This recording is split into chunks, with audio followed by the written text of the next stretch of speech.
नमस्कार विद्यार्थी मित्रांनो, स्वागत आहे तुमचे आपल्या YouTube चॅनलमध्ये. आज आपण बघणार आहोत इयत्ता 7वी इतिहासातील 11वा धडा राष्ट्ररक्षक मराठे याचा स्वाध्याय अभ्यास. चला तर बघूया आपल्या स्वाध्याय अभ्यासातील पहिला प्रश्न. तर आपला प्रश्न पहिला आहे कोण बरे? त्यातील एक आहे अफगाणिस्तानातून आलेले. उत्तर आहे पठाण. 2 आहे हिमालयाच्या पायथ्याशी स्थायिक झालेले. उत्तर आहे रोहिले. 3 आहे नानासाहेब पेशव्यांचा भाऊ. उत्तर रघुनाथराव. 4 मथुरेच्या जाटांचा प्रमुख. उत्तर आहे सूरजमल जाट. 5 आहे पैठण जवळ राक्षसभुवन येथे निजामाला पराभूत करणारे. उत्तर आहे पहिले माधवराव पेशवे. प्रश्न 2 आहे थोडक्यात उत्तरे लिहा. 1 आहे अटकेवर मराठ्यांचा ध्वज फडकला. उत्तर नजीब खान हा रोहिल्यांचा सरदार होता. उत्तर भारतातील मराठ्यांचे वर्चस्व त्याला सहन होत नव्हते. नजीब खानाच्या सांगण्यावरून अब्दालीने भारतावर पुन्हा स्वारी केली. ही त्याची भारतावरची 5वी स्वारी होती. त्याने दिल्ली जिंकून घेतली. मोठी लूट घेऊन तो अफगाणिस्तानात परत गेला. रघुनाथराव व मल्हारराव होळकर हे पुन्हा उत्तरेत गेले. त्यांनी दिल्ली घेतली. त्यानंतर अब्दालीच्या अधिकाऱ्यांना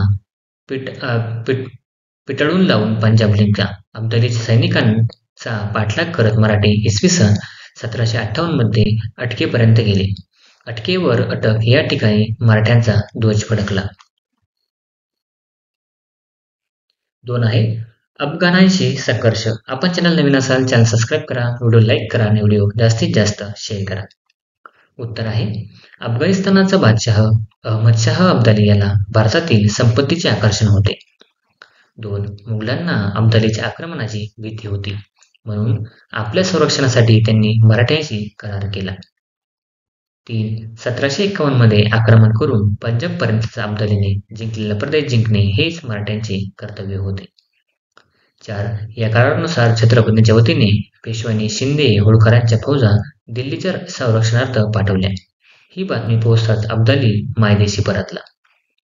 5 आहे पुढे रघुनाथराव अब्दालीशी मुकाबला करण्यासाठी उत्तरेत गेला. मराठ्यांनी अब्दालीच्या अधिकाऱ्यांना पिटाळून दिल्ली व पंजाब जिंकून अटक्यापर्यंत धडक मारली. 6 पुढे नजीब खानाच्या सांगण्यावरून अब्दाली पुन्हा भारतावर चालून आला. बुराडी घाट येथे झालेल्या लढाईत वीर मराठा त्याला वीरमरण आले. 7 नंतर अब्दाली व सदाशिवराव भाऊ यांनी पानिपतावर गाठ पडली. ही पानिपतची तिसरी लढाई होती. या लढाईत मराठ्यांचा दारुण पराभव झाला. अशा रीतीने मराठ्यांचा अफगाणांशी दीर्घकाळ संघर्ष चालू होता.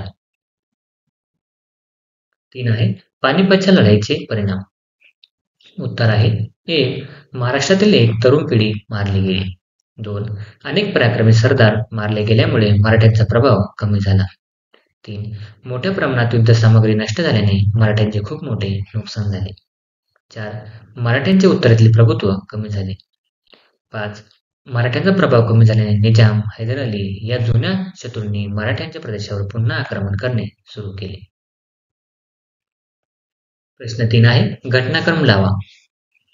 तर आपल्याला 5 घटना दिल्या आहेत, त्यांचा घटनाक्रम लावायचा आहे. तर पहिला बुराडी घाटाची लढाई, त्यानंतर 2 पानिपतची लढाई, 3 राक्षसभुवनची लढाई, 4 माधवराव पेशव्यांचा मृत्यू आणि 5 टिपू सुलतानचा मृत्यू.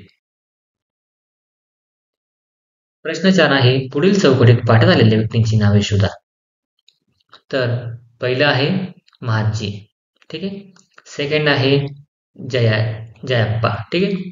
3 जनकोजी, 5 नानासाहेब, 6 बाळाजी विश्वनाथ, 7 माधवराव, 8 सदाशिवराव आणि 9 मल्हारराव.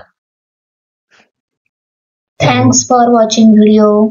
इयत्ता 7वीच्या मराठी, सेमी आणि इंग्रजी या माध्यमांच्या सर्व विषयांच्या स्वाध्यायाच्या नवनवीन व्हिडिओसाठी चॅनलला सबस्क्राईब नक्की करा, लाईक करा, कमेंट करा आणि वर्गमित्रांना शेअर करा.